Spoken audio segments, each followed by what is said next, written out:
Hello, and thank you for joining us. My name is Natasha Tobias. I am the chair of the Social Justice Ministry at Pleasant Grove Church. And tonight we have the wonderful opportunity to talk to some representatives from the Interfaith Prison Ministry for Women.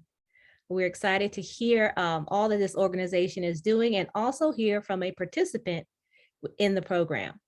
So first, I'd like for each of you to introduce yourselves. We'll start with Ms. Jennifer Jackson.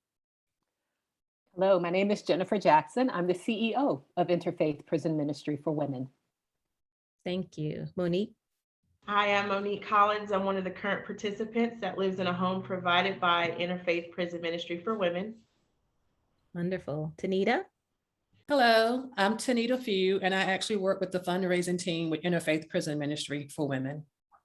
Wonderful. Thank you. Thank you. Again, thank you for being here.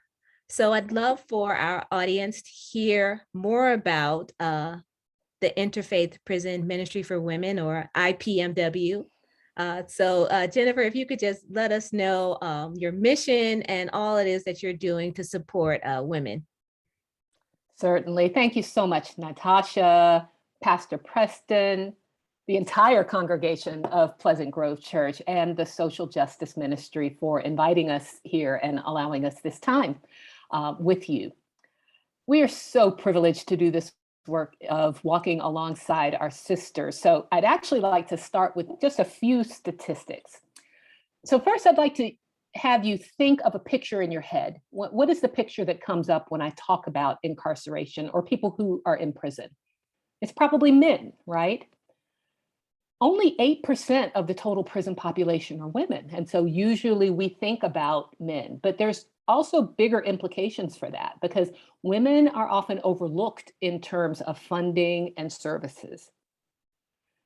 Another stat that I want to put out to you is that in 1980, approximately 300,000 people were in United States prisons.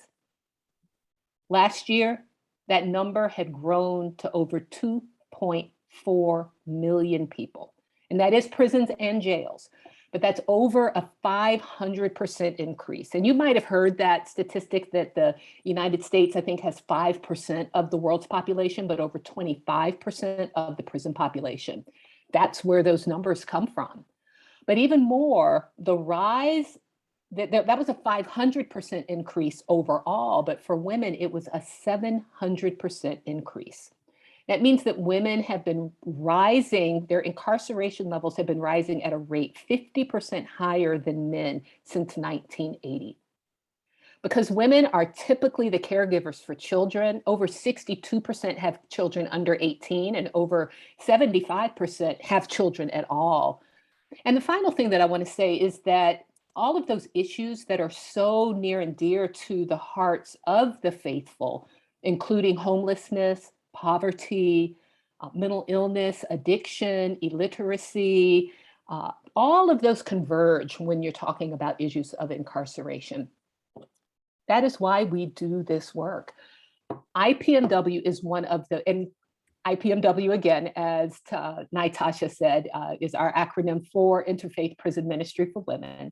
And we are one of the few organizations focused specifically on women in prison and once they are released. We were founded by Presbyterian women as a program of the Presbyteries of North Carolina in 1980. We actually celebrated our 40th anniversary last year. Our mission is to equip women with the tools and support they need to heal, grow, and thrive, both in prison and in the communities to which they return. And we've grown a lot over these 40 years. And as you can see, our name has changed. Our name has changed a few times, and we actually are getting ready to change our name again, really to reflect the changing need and the changing scope of what we are able to offer. But the bedrock of it has always been chaplaincy services. We fund the chaplain at now the minimum security prison in Raleigh, but we started out in 1980 funding the first female chaplain in the state of North Carolina at Big Raleigh, which is the prison on Bragg Street, which once upon a time was the only women's prison in the state of North Carolina. And as prisons started to get built, there were 8 at the highest point in the 1980s. in the 1990s. And we moved to the minimum security prison in 1989 when it was built, and we've been there ever since. And our chaplain provides pastoral care, religious support, spiritual support and formation, trauma-informed classes, all kinds of spiritual sustenance for women, and also some prison staff while they are incarcerated. We also offer transition education, and those are programs that provide life skills and job skills and emotional literacy training, and the beginnings of connections to people in the community. So this is for women who are still incarcerated, but they are actively preparing for their release. And because we work in the minimum security prison, the women are allowed, pre-COVID and increasingly now that things have started to open again, work release jobs and being able to move into the community a bit more as they prepare. And we help them with that preparation. Our newest programs are around reentry support. We now, through our Women's Reentry Project, are able to provide housing, case management support, mentoring, and a wide array of different supports that Monique will actually talk about in a few minutes. And then finally, community engagement. We consider it part of our mandate to help to educate and train the community at large. So presentations like this one, a reentry simulation that we offer, and trainings to educate the public so that we can all provide a welcoming and loving return for our returning citizens. These funds that you have generously offered to raise will be used in a number of ways, but housing is our biggest expense. We are a year into this big program. We are accepting more and more women every day. Housing is the biggest need, and the housing costs are really the ones that are the steepest. And so we would love to be able to use your funds for that. But we also have non-residential services. So we're not able to house all women. Right now we have 10 beds. There is a good chance that we're going to be raising that by another 10 beds this year. But there are anywhere from 50 to 75 other women a year who reach out to us for non-residential services. And so your funds will help to provide support and emergency assistance for them. And then finally, always chaplaincy. Chaplaincy remains the root of the work that we do, and your funds will also be used for those purposes. Okay. So I would like to thank you for this time to talk with you about Ipmw. Wonderful, wonderful. Thank you for that overview. It sounds like you offer a wide array and very comprehensive services to the women that you serve. So now we would love to hear from Monique Collins, who is a current participant with Ipmw. Monique, we'd love to hear your experiences. Thank you for having me. My introduction with Ipmw started through the chaplaincy service. My case manager was having trouble getting me home because I couldn't finalize my release plans without having stable housing to go home to. And so I reached out to the chaplain, and she was able to suggest Ipmw. I submitted the application and kind of hoped for the best, and here I am. Some of the services that they offer are just so broad. I remember when I first was released and I pulled into the driveway of the house, and I was totally worried about what I was going to wear, if I was going to be able to have any food, and how I was going to reach my loved ones to let them know that I was home safely. And as soon as I got out the car, the staff had greeted me with this welcome home basket that had a cell phone in it, a brand new cell phone, a beautiful bouquet of flowers that I can't even remember the last time I got fresh flowers, just to say, we're here for you, welcome home. And it felt like I was actually coming home to my own family. And that was it just left me speechless. I'll never forget that. In the weeks following my release and being in the house, the case manager and staff members have linked me with other programs in the community to help me be prepared for job employment, interviews. I was able to get professional clothes that were donated but given to me freely. And to have that kind of generosity from total strangers was important to me. It made me feel safe. It made me feel cared for and loved by my neighbors. Also, they provide transportation for me so that I can get to and from my appointments. As you know, being released from prison, you have to meet certain standards through DPS, and I was able to not have to worry about how I was going to get there. IPMW either had a staff member take me or they provided Uber transportation. And that's just almost like a luxury. That is absolutely unfounded in today's world, where you can just have these people who are willing and ready to help me and women like myself be successful in returning back to society. It's so often that we're stigmatized and labeled as a lost cause, and nobody cares, and that's how we feel, and it makes us not want to succeed. We don't even believe in ourselves. But to have a program like this that says, I'm with you, I will walk with you on your journey, on your life recovery path, and I will make sure that you reach your goals.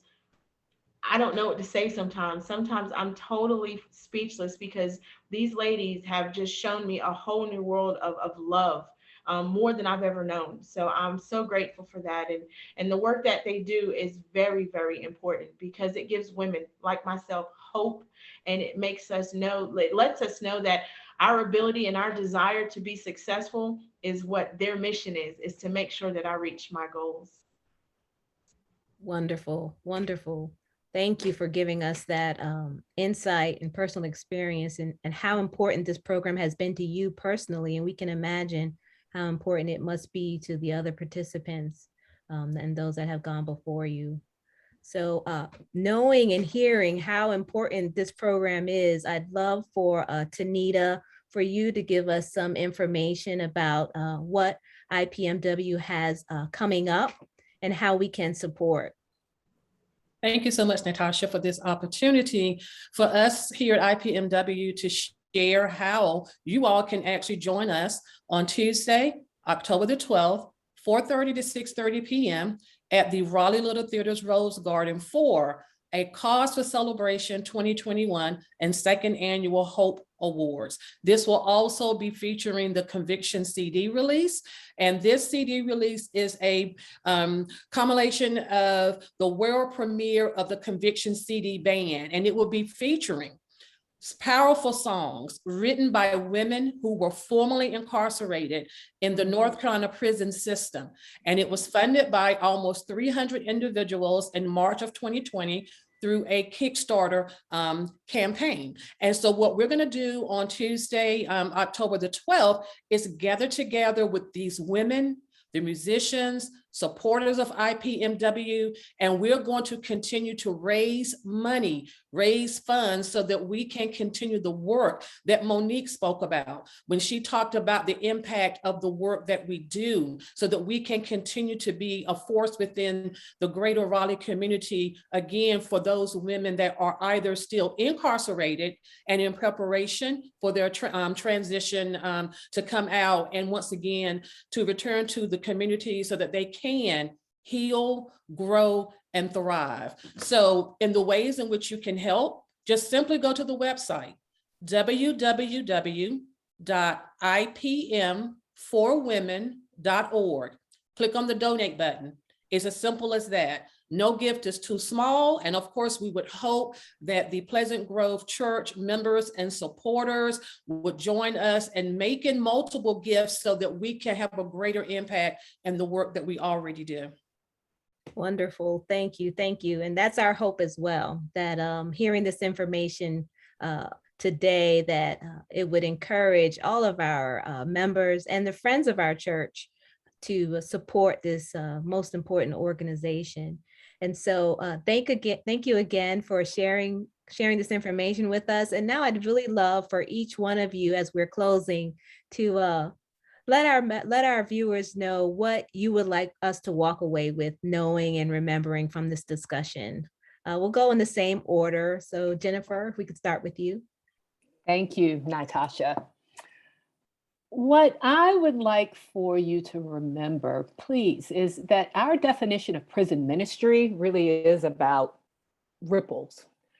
It's that we strive to treat our neighbors, as Monique mentioned, that we strive to treat our neighbors as we treat ourselves and our families and our loved ones and those who we hold close. and allow that love and that welcoming and that grace and that mercy to extend outward to them. The women we serve are women like Monique, your daughters, your sisters, your aunts, your mothers. They are us. They are worthy and deserving of your support. And because of that support that we hope that you will be able to give through this campaign, we are able to beat the state average of 30% of women who are released from prison returning within 2 or 3 years. We've done some recent research and data collection internally that shows that our numbers are as much as 10 to 12% lower in terms of the state averages. So we have incarceration rates that are as low as 5%, 6%, depending on the program, particularly chaplaincy services programs. So the work makes a difference. It makes an impact. And it does not only impact the women themselves, which is so important, it also impacts their children, their families, and the communities that we all share. So thank you. Thank you. Monique. I just want everyone to remember that programs like IPMW are so vital to the community because they provide a foundation of support and love for women so that they can be successful. It decreases the rate of us reoffending. And like Ms. Jennifer said, our families benefit from it. And so therefore the entire community benefits from these women going forward and being successful and doing well and giving back to that society. Absolutely. Thank you. And Tanita, what are your final remarks? I am just so grateful that Pleasant Grove Church has partnered with IPMW for your fall campaign. I am grateful that your members and your supporters will now also be champions that we can celebrate along with the 3, of course, that we're going to be honoring on October the 12th. But I also want to say that I am just so grateful and humbled that women like Monique come out of prison, reclaiming their lives, reclaiming their voices, reclaiming their place in society. And it is simply an honor to be able to do the work to help them to do what they need to do to be the vibrant citizens that they were before they were incarcerated.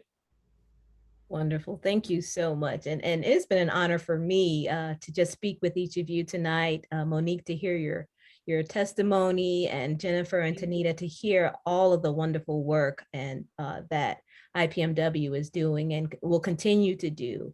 And so again, we do encourage everyone watching, all of our members at Pleasant Grove Church and the friends of our church to support this organization. And we will be providing more information so that you can do that both at their website and on our website. So thank you again, and we wish you the best, and we will continue to pray for you and your organization. Have a good night. Thank you. Thank you. Thank you. Thank you.